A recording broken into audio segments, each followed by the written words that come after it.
James Charles is being accused of sexual harassment by a guy who claims he's straight that James was seen being cuddly with at Coachella. But is James Charles really a predator that goes for straight guys and pressures them into being gay? Or is there more to the story? I'ma spill this tea right now on IO. Welcome back to InformOverload. I'm Charlotte Dobre. On this channel, we do the news and spill the tea and drink the coffee, and we also subscribe, right? So for those of you who don't know, here is a bit of background for what is going on. So James Charles was seen at Coachella with some mystery guy. This mystery guy is named Gage Gomez, and he and James Charles had been chatting for 5 months prior to Coachella.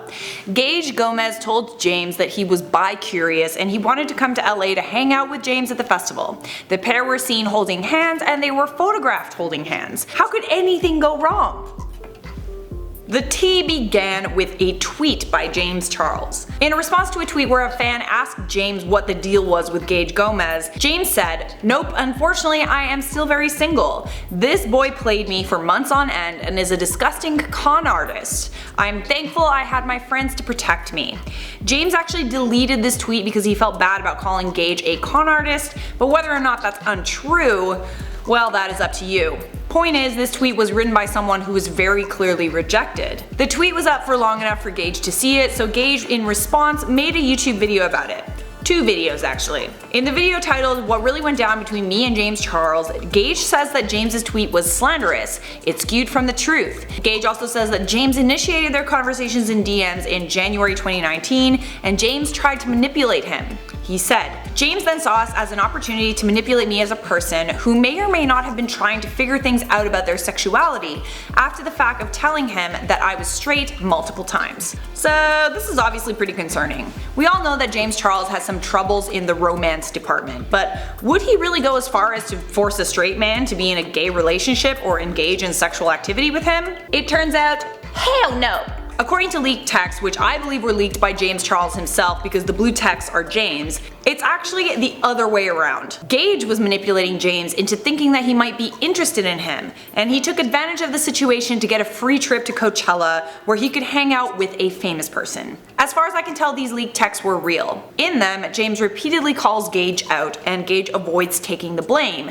Gage maintains that he didn't lie about how he felt about James, only that he was curious. Gage avoids James's questions and never gives him a straight answer. My thing is like, okay, if you're curious, why didn't you just experiment with somebody else? Why did you choose James Charles to experiment on? Like, I don't really think that's very fair. And James makes the point that if you didn't like him, why did you go all the way to LA, accept a free ticket to Coachella, stay with James in a house that he paid for, eat all his food, and act like he was interested in him in front of celebrities?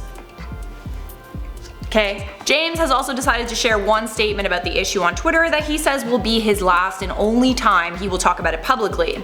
It said, "The boy that I was seen with at Coachella and I talked for 5 months prior to meeting. The day before festival day 1, he called me and told me he wanted to continue to explore his sexuality and meet in person to see what it would be like. He flew himself out and I invited him to my home with my friends, and we spent the weekend together at the festival holding hands, cuddling, sleeping in the same bed, and kissing. Nothing more. We had many conversations where I asked him how he was feeling, and he told me he felt very comfortable with me and my friends, that he was having the most fun weekend of his life, and liked the direction we were going in, but still wasn't sure about his sexuality. When he left, my friends told me the many red flags they noticed about him. Simple things such as him not helping clean up, to more serious things like him only holding/kissing me when a celebrity or influencer was around. I gathered my thoughts and expressed how I was feeling, and he apologized for upsetting my friends, but not for upsetting me. He then told me he had no feelings for me." In the next frame, he said that his one tweet led to Gage making several social media posts about him. "He left out many details and accused me of pressuring him, which is a blatant lie,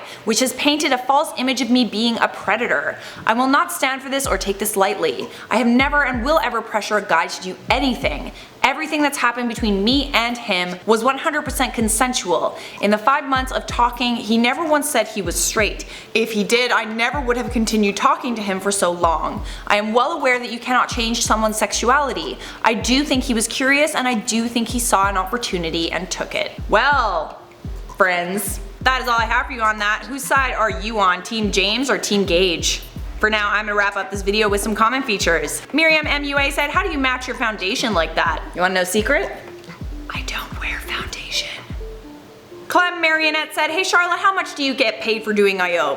3,000 potatoes a minute. LMAO Potato said, I'm so excited for your Instagram contest. Dude, me too. We've only done a couple of these in the past and I'm really excited about it because it means we get to give back to you guys. So if you haven't already, make sure you follow us on Instagram. We are going to be doing a giveaway and let me tell you, this giveaway is sweet as sweet potatoes. I kind of want some of those right now. Anyways, follow us on Instagram if you haven't already, and obviously if you want to keep watching I.O., you should click this playlist right over here, and leave a like, subscribe, and turn on those notifications, and I will see you in a future I.O. video.